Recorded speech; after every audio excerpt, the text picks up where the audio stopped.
అండి పొందుకోవడం కోసం దేవుడి దగ్గర మనం సిద్ధపడి ఉంటే ఆయన మనకు ఒక కవచం ఇస్తాడు. అది సర్వాంగ కవచం.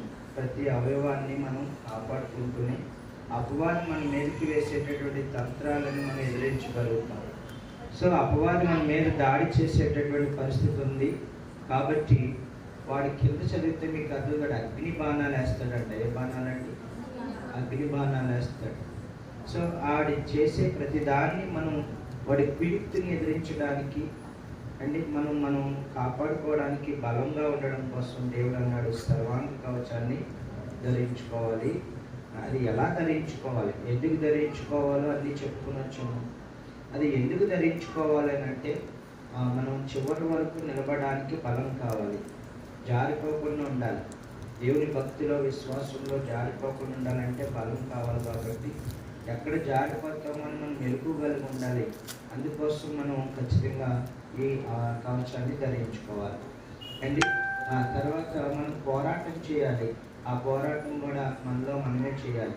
మనం ఏదైతే దేవునికి వ్యతిరేకంగా మన జీవితాల్లో వాటన్నిటినీ వదులుకోవడానికి, దేవునికి వ్యతిరేకంగా మన బ్రతుకుల్లో మళ్ళా దేవునికి ఇష్టంగా మారడం కోసం పోరాటం చేయాలి.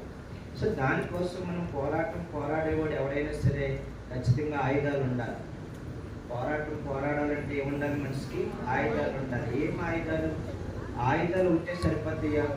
నిజంగా సైనికుడికి ఏముంటుందంటే, సైన్యానికి యుద్ధంలో వెళ్ళేవాడు వాడి చేతిలో కత్తి ఉంటుంది, లేకపోతే గెద ఉంటుంది, లేకపోతే బాణం ఉంటుంది, ఏదో ఒకటి ఉంటుంది.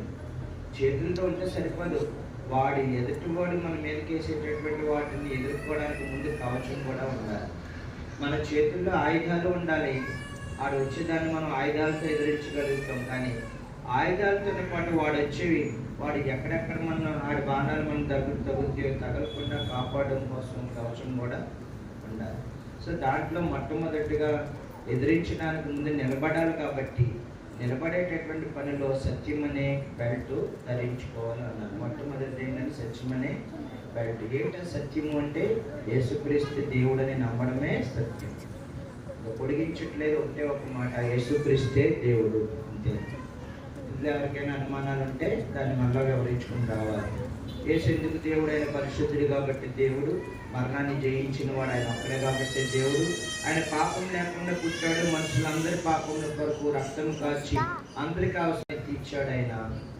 మనందరము అండి ఆయన ద్వారానే మన పరలోక రాజ్యం వెళ్ళగలం, వేరే దారే లేదని ఆయనే చెప్పాడు. దేవుడు ఎలా ఉంటాడో తెలియక అందరూ అయోమయం అయిపోతే దేవుడు నేనే అని చెప్పడానికి లోకానికి వచ్చి ఆయన దైవత్వం